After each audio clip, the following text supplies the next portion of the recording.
Hello my friends and welcome. We have the new update of the military map. Ukrainian army continue to advance and crush Russian positions. Mostly it is happening on the northwest part on the front lines, and we know that Russians continue to retreat. And let's switch to the topographic map. Here we go. You may see that Ukraine took control over the heights in this region and also over here near to the lake. However, today Prygozhyn said that Ukraine took control over those heights. The elevation over here is around 300 feet over the Bakhmut elevation. It means that if Wagner continue to use the anti-drone systems, we still may do the surveillance using those heights, and also we may put some sort of the weaponry to target the Russian positions more precise also inside the Bakhmut city. And now let's go to the timeline. So it happened day before yesterday, it was yesterday, and it is today. So our guys advanced over here as well on the south, as well as over here. Totally during the 4 days assault, Ukraine was able to liberate around 20 square kilometers of the land. And before we continue with more awesome news and my personal forecast about the situation in Bakhmut, let me tell you about my personal partner and the sponsor of this channel, the Atlas VPN. This month they came out with a huge deal for my followers where you can get the Atlas VPN Premium for just $170 per month, plus you will have 6 months for free. It is the best price from all of the VPNs on the market right now. I use the Atlas VPN for a very long time, and let me tell you why. Atlas VPN is very fast. It guarantees you the best streaming connection, then you watch movies on Netflix. And also by changing your virtual location you may get access to watch all of the movies, all of the series on Netflix platform. It helped me a lot. Atlas VPN helps me to access some of the websites that are blocked in my country.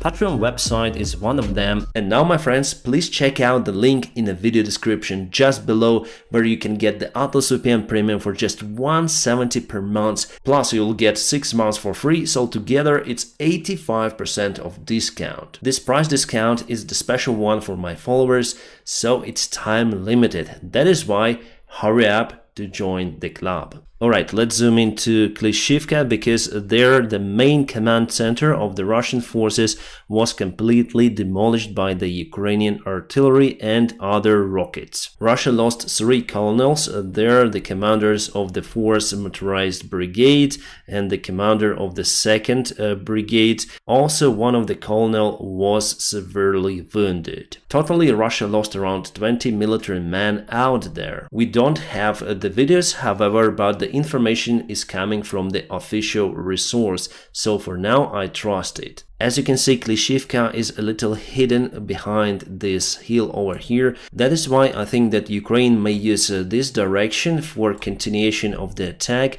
partially touching Andriivka village. If we take Klishivka and move towards Opetne, Bakhmut would be partially encircled, and the Russian forces in this area would be just cut. Again, the popular Russian military blogger Prygozhyn recorded one more video today. He even got the map, and I listened and watched his video that is quite long, it's 17 minutes. Again, he continued to complain about the Russian regular army.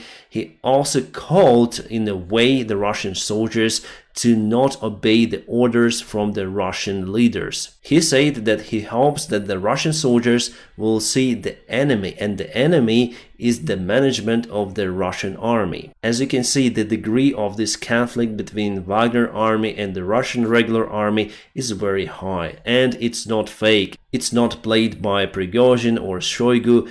They have this conflict because in general this open situation is not good for the Russian Federation. That is why I trust that they have this conflict. As you can see, Prygozhyn has the military map out there, and he showed the possible scenario of the Ukrainian offensive action in Bakhmut, and this scenario is not positive for the Wagner army. So he thinks that Ukraine will move from the flanks to Krasnohora to Klishivka over here, trying to encircle the Bakhmut city.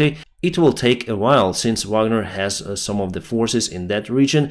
Also, Ukraine will advance from this position from the Soledar, taking the city or the town back to Ukraine and cutting Russians from the north flank. After Ukrainian forces are done with Bakhmut, they will advance towards Popasna and towards other places like Lysychansk and other directions. According to Prygozhyn, Russian army command cares more about small villages than controlling the heights in this area, and the heights are much more important compared to the villages. And he said that they've lost the critical position here near to the lake over here, and Ukrainians already took control over the hills that are very high, as I told you, and they guarantee the surveillance in this area and also in the Bakhmut even without the drones. So Prygozhyn is kind of pessimistic about his own future and the future of his Wagner forces in Bakhmut, and he calls for Shoigu to do something, but again he writes the messages, the letters, and those letters being cancelled in administration of the Shoigu. Also he recalled the Soviet times, the Second World War and Stalin's regime. He said that Stalin got rid of the army commander at some point, that he understood that he is not effective. It seems like he wants to do the same with Gerasimov and Shoigu. About the Ukrainian counterattack in that area, it's not the one that we are all waiting for. No, we use quite limited forces in that area, but little by little Ukraine sends more reinforcements to that area because they see that the Russian front lines start to collapse in that area. So really Wagner took control over the most part of the Bakhmut city, but they could be just trapped over there. Yes, it's quite optimistic scenario, but I'm sure that it will be done like that. The Russian forces are quite exhausted and they cannot achieve anything right now. Yes, they still fight inside the city, but Prygozhyn himself said that it's the useless fight because in any case they will be encircled. Alright, let's go to the Russian territory, to Bryansk Oblast. Today Russia lost 4 aircraft over there. 2 of the Mi-8 helicopters and the very advanced fighter jet that Russia has, the Sukhoi Su-35. Yes, they also have Sukhoi Su-57, but that is more or less prototype. They do not use it in this war, but Sukhoi Su-35 they use. Also, they've lost the advanced Sukhoi Su-34, the fighter jet, and also it is used as the bomber. So what happened there? There were reports of the Russian attacks on Chernihiv Oblast. Over here in this area they're cutting the roads and they destroy bridges. The reports were for 2 days consecutive, and today Russia launched 2 Mi-8 helicopters that have the special radars to provide the interference for the Ukrainian air defense systems. Those helicopters seize the Ukrainian air defense, helping the Russian jets to perform their missions. And today something went wrong and all of those aircraft were shot down by the Ukrainian air defense, I guess, but there are some other versions. Russia says that there were some of the people who entered the Russian territory with portable manpads. I would say it's not that easy to shut down the Sukhoi Su-35 using the manpad. The helicopter, yes, but the fighter jets, not. What is interesting that no pilot was able to eject from the aircraft. From the helicopter we understand that it's impossible, but also from the fighter jets they were unable to eject because the rocket may explode just in the front part of the cockpit, cutting the cockpit and the front part airplane into the small pieces. And to prepare the skilled pilot who will fly the Sukhoi Su-35 or Sukhoi Su-34 or even the helicopter, it takes a long time. And it's the biggest disaster for the Russian Air Force in the modern-day Russian history. I have some videos how those airplanes and helicopters flying down, but you may find them only on my Telegram channel. You may check it out in a video description below. Also today there were several explosions in Luhansk again. This is the building that was hit, and Russian side already said that Ukraine used the Storm Shadow rocket or cruise missile, you may call it. And they say that this building is the residential one, but no, you can see lots of the Russian forces, so it's their barracks. The building was not totally demolished, just one part sustained dramatic damage. Schweiz liegt für Waffenlieferungen an Ukraine. Switzerland gives the green light to supply the weaponry to Ukraine. The supplies will be done not directly to Ukraine, however, but they will be done to the allies of Switzerland, let's say to NATO countries, that may replace their own weaponry that they may transfer to Ukraine with the Swiss-made weapons. Actually, I didn't expect that from the Switzerland, and they produce lots of the ammunition, rounds, shells, and the vehicles. Finally, I guess even Swiss-made weaponry may appear in Ukraine. It was voted by the two chambers of the Swiss parliament and the National Council, and this will allow the future transfer of military equipment to Ukraine. And Germany came out with a huge military help for Ukraine, record 2.7 billion euro. The biggest package from America was in February this year and it was around $2 billion.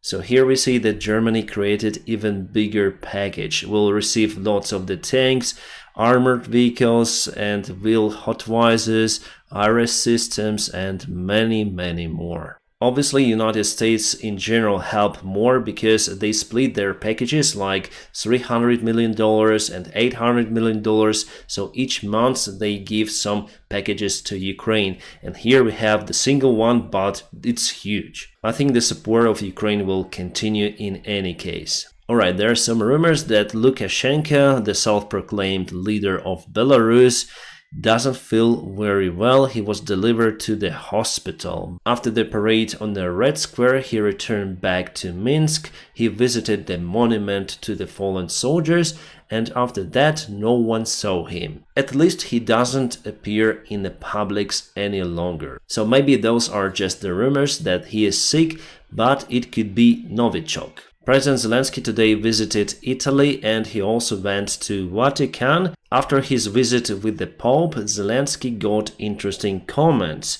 There is nothing to talk about with Putin. With all of the respect to His Holiness, we don't need moderators, we need just peace. He added, commenting the Vatican's peace initiatives. President Zelensky believes that the future agreement with Russia should be based on a peaceful formula put forward by Ukraine. So here we see that Vatican wanted to promote the ceasefire and the peace agreement that mainly Russia wants nowadays. Actually, it's very easy to finish this war and to achieve that peace agreement. Russia just needs to withdraw their forces from Ukraine. That's it. And we are not going to attack the Russian territory. We never wanted. Nevertheless, this meeting happened and it's good. And we got the information from the Bild that next stop for Zelensky is Germany. So we see that Zelensky visited some of the European countries 1 week ago and now he continues his new trip,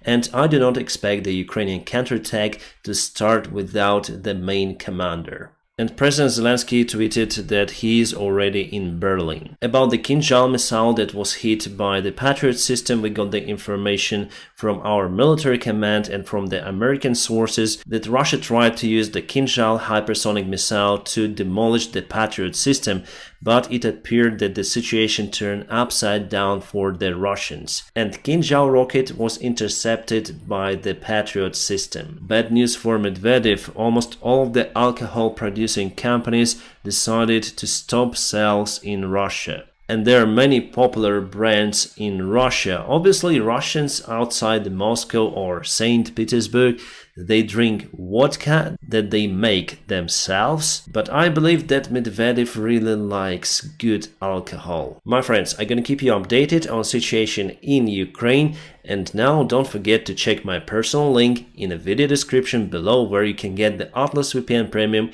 with a huge discount that was made especially for my followers. I wish you all a peaceful sky wherever you are and have a great time.